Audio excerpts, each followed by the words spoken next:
We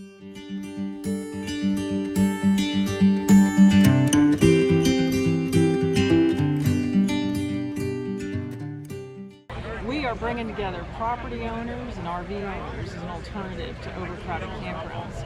So what Airbnb is to the hotel industry, we want to be to the campground industry. So the property owner makes a little bit of money, and the RVer saves some money, and it's the hopes that we get them closer to where they want to be.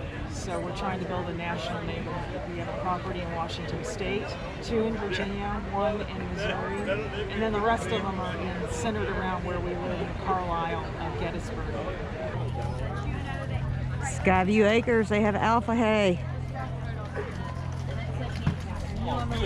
And you know I'm a little... Hi! Is this mine or yours? That's yours. Hey, you got something strapped to your head? Your animals? We finish our cattle on it. We do grass-fed, grass-finished cattle. Okay. And so we finish on that. We supplement our gestating and lactating sows. We add that into their feed as well. In the winter, we'll give some to our chickens. But we do beef, pork, and poultry. Oh, That's what we do. Okay. We gave some to our friends who have goats, and his goats were literally climbing all over each other to get to the unopened bag. They loved it. That's funny. They went nuts for it. Nice. What kind of pigs do you have? They're a mix of heritage breeds, and then we AI them with Duroc. Okay. They come out like little meat bricks. Nice. Yeah. Delicious. They are delicious. You guys are actually in Winchester? Yeah, we're in Winchester. Oh, wow, cool. We're on Cincinnati Road. Yeah. Oh, God.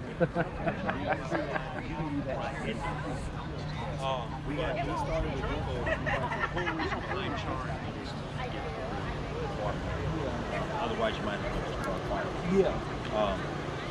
So it will affect it, for sure. It'll make it harder to start. The black oil sunflower seed will increase the phosphorus ratio. Well, phosphorus is what causes stones and goats. So then I add the beet pulp and alfalfa to counteract that, because I'm then increasing my calcium. And I started out with a feed that's already balanced. So I have the balanced feed, I add this, and I keep it balanced to keep it where my bucks are still being good. Now my bucks, they will only get that maybe breeding season. My bucks get the base feed. They don't get the extras. Occasionally, if it's cold or I need to add some weight back to them, they'll get alfalfa hay. But that's rare. Most of the time, they get orchard grass. Because too, what you have to think about is your pasture and your hay is it's going to be high phosphorus.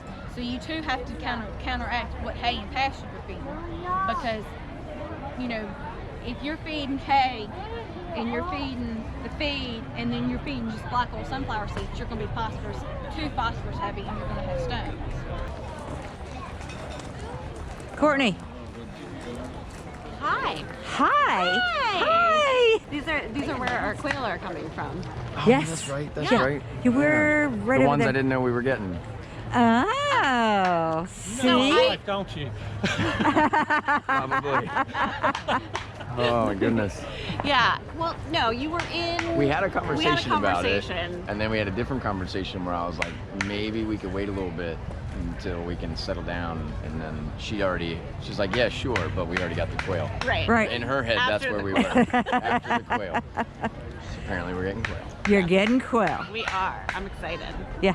I'm excited. I mean, now that I know I don't have a choice, I'm excited as well. Right. All right, I'm gonna walk around and make my way back over there. Be more like it's just blue and lavender and spring. Okay, great. Yeah. Great information. Yeah, but email chat us, call us, and we can Okay. answer any question that you throw our way. I'm just glad We have a wholesale program. How are you today? I'm tired today. We didn't get back to the house till 8:30 or so, and then had to feed and water and load some stuff. What you do? What did you do? It's just dog soap. Smells good. Yeah, got good stuff in it for him too. It looks like I better get back over there and help him. Jeremy Which Jeremy? Chambers. Rabbit. Oh yeah, he's right over on the other side of us. Okay. I found you again. Yeah. Yeah. He's talking to him over there. Okay. I turned around and I had a sea of people. Oh, they were, yeah. Help, help. I'm like, help. That's Oh, what I did said you there when text we got me? home. Because I was Like, just telling them that he probably texted me I'm on silent. last year you were all bundled up inside your... I was. I Yeah. was holding this down. Yeah. and Yeah. so Look, he different. did. He said help. I'm like, I just turned around and I was like, I can't move. I was watching you. I was watching you. We were standing over there. I'm like, look, he Look, says. she's gonna watch me suffer. What love? Hold on. Okay, this is Joshua Ernst from Ernst Grain Grain Livestock. We get all of our feed milled, special for the Tortoise quail from them. Yep. Tell us a little bit about how you do that, what you do, and what is H&H Feeds. Sure. So we're a pretty small feed company. I started the feed business like 5 years ago, roughly. I started with a Craigslist post and a Facebook page, and just started directing marketing our grains. Like I said, we're grain farmers by trade. We farm about 600 acres or so, and that's where it all begins. So all of our feeds are grain-based. That's what AJ Farms likes so much about our feeds, is that there's no byproducts in them. We use, corn, roasted soybeans, wheat, barley, field peas, just grains, no fillers.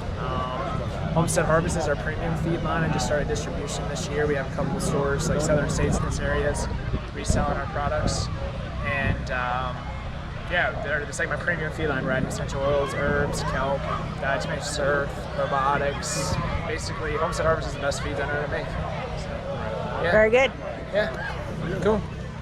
I will tell you, as long as he's in business, this is where we get our feed.